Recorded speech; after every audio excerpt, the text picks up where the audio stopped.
Do you think good teachers need to be popular with their students? Notice how this question has no right answer. The examiner doesn't care what you think, they care how you express it.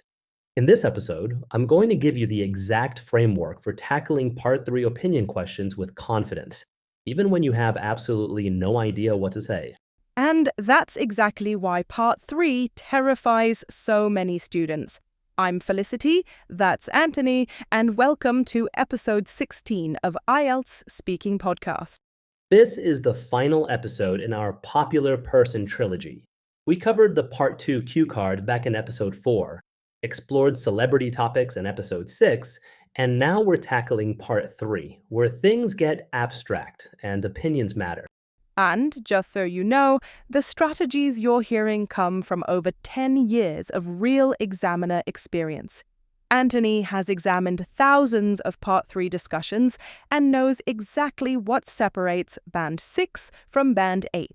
And the biggest difference? It's not about having smart opinions. It's about expressing any opinion in a sophisticated way. So what are we covering today? Okay, so Part 3 is where many students fall apart, and I want to explain why. In Part 1 and Part 2, you're talking about yourself, your experiences, your life. That's relatively easy because you know your own life. But Part 3 asks you to discuss ideas, abstract concepts. Exactly. Questions like, why do you think some children are more popular than others at school? Or do popular people tend to be happier? Or should celebrities be role models for young people? These are like mini essay questions, but spoken. Right. And the mistake students make is thinking they need to have brilliant, original insights. They don't. What they need is a structure for expressing ideas. So it's not about being smart. It's about sounding organized and nuanced. And that's where framework number 1 comes in. Framework 1, qualified opinions. Here's what Band 5 and 6 candidates do. They hear a question like, do good teachers need to be popular? And they say, yes, I think teachers need to be popular. If students like the teacher, they will study hard. What's wrong with that? It's too simple, too black and white. It sounds like a child's answer. Now, here's how a Band 7 or 8 candidate answers the same question. That's an interesting question. I think, to a certain extent, yes, it probably helps if students enjoy being in a teacher's class. But I wouldn't say popularity is essential. What matters more, I'd argue, is respect. A teacher can be strict and not particularly popular in the traditional sense, but still be highly effective. That's so much more sophisticated. And notice, I didn't say anything revolutionary. I just qualified my opinion. I said to a certain extent, and I wouldn't say is essential. And what matters more, I'd argue. You showed nuance. Exactly. Examiners love nuance because it shows mature thinking. Real world opinions are rarely black and white. Let's practice one of those phrases. Say it with me. To a certain extent. Go on. To a certain extent. Good. Use that to soften any strong opinion. Let me give you more qualifying phrases that instantly upgrade your answers. Generally speaking. It depends on the context. I wouldn't say necessarily.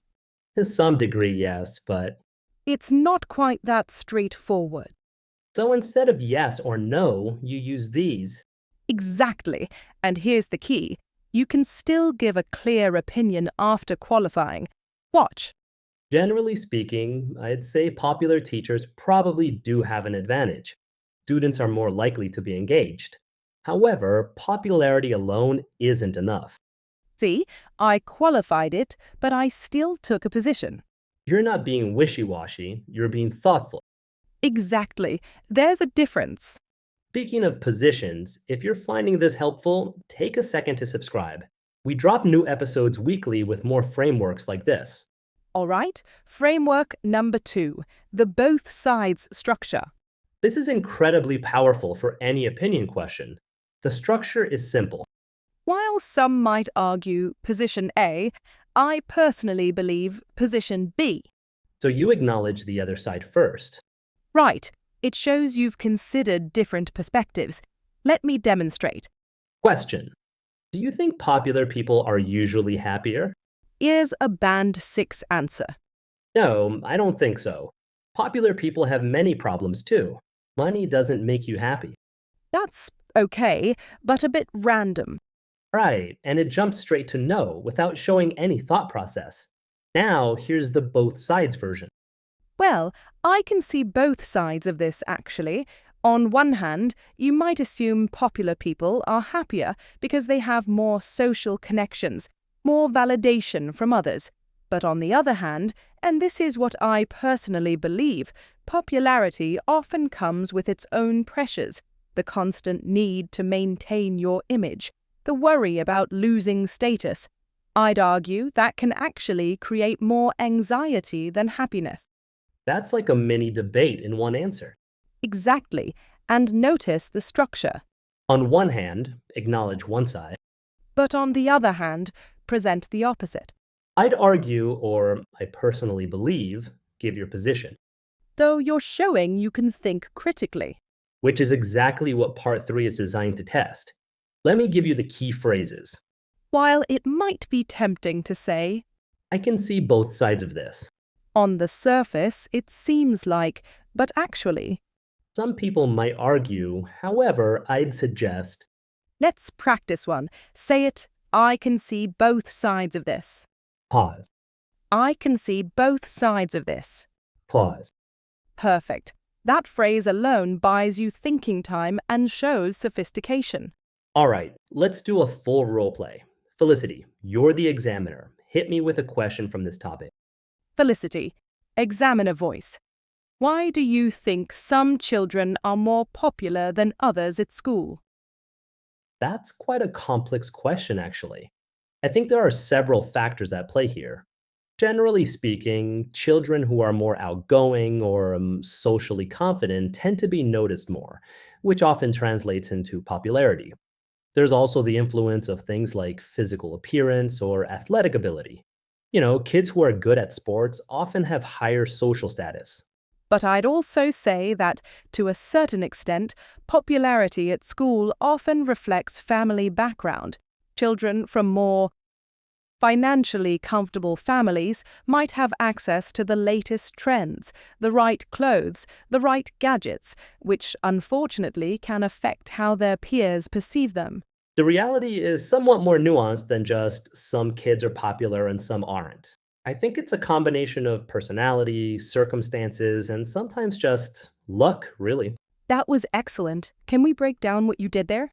Sure, so I Started with a thinking phrase.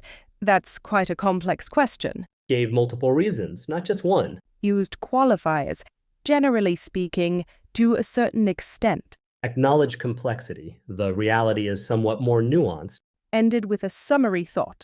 And the vocabulary was good too. Socially confident, social status, family background. Which brings us to Framework 3. Framework 3. Topic specific vocabulary. For Part 3, the examiner expects you to use vocabulary related to the topic being discussed. If you're talking about popularity, you should be using words like Social dynamic. peer pressure, Status. validation, Public perception. social circle. So you're showing range. Exactly. If you're talking about teachers and education, use From an educational standpoint. student engagement, Classroom environment. learning outcomes, Pedagogical approach. pedagogical. That's a fancy word. It just means related to teaching. And yes, using words like that signals to the examiner that you have the vocabulary for abstract discussion. Here's a quick example. Same opinion, two versions. Basic. Good teachers make students want to learn. Advanced, effective educators create an environment where student engagement happens naturally. Same idea, much higher vocabulary range. Right, you're not changing what you say, you're changing how you say it. Let's do one more role play. Full part 3 style. Felicity, in examiner voice. Do you think celebrities have a responsibility to be good role models? Anthony, as candidate, thoughtful pace. That's something I've actually thought about before. And I think my answer is, it depends on how they became famous. For celebrities who specifically market themselves to young audiences, pop stars, YouTubers aimed at teenagers, I'd argue they do have some responsibility. They've chosen to be in the public eye, they're profiting from young people's attention. So, yes, I think there's an obligation there. However, I can see the other side too. Some celebrities, athletes for instance, might argue they just want to play their sport. They didn't sign up to be moral guides, and there's something to that. I suppose what I'd say is while we can't force anyone to be a role model, celebrities should at least be aware of their influence. The reality is, whether they like it or not, young people are watching, so some level of awareness seems reasonable, even if we can't demand perfection. Felicity, breaking character. That was a band 8 answer right there. And notice, I don't have any special knowledge about this topic, I just use the structures. It depends on, I'd argue, I can see the other side. I suppose what I'd say is, Those phrases do be heavy lifting. all right, let's wrap up with 3 quick wins from today's episode. Go for it. Felicity, clear, upbeat. Quick win number 1. Qualify your opinions. Never just say yes or no. Use phrases like to a certain extent, generally speaking, or it depends on the context. This shows nuanced, mature thinking. Quick win number 2. Use the both sides structure. Acknowledge the opposing view before giving your own position. While some might argue X, I personally believe Y. This shows critical thinking skills. Quick win number 3. Match your vocabulary to the topic. If you're discussing popularity, use words like social dynamics, peer pressure, and validation. If you're discussing education, use student engagement and learning outcomes. Topic-specific vocabulary signals band 7 and above.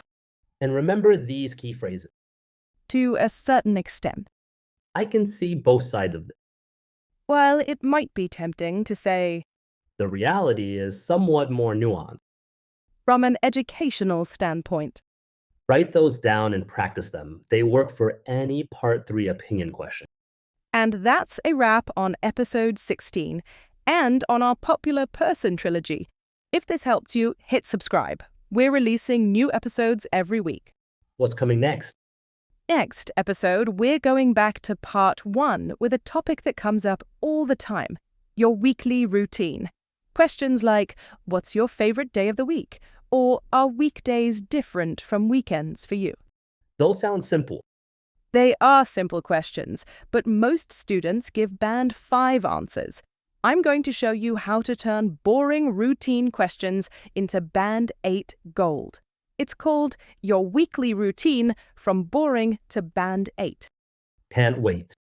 Until then, practice those qualifying phrases. Remember to show both sides and never forget, Part 3 isn't about being smart, it's about sounding organized. See you next time. Bye, everyone.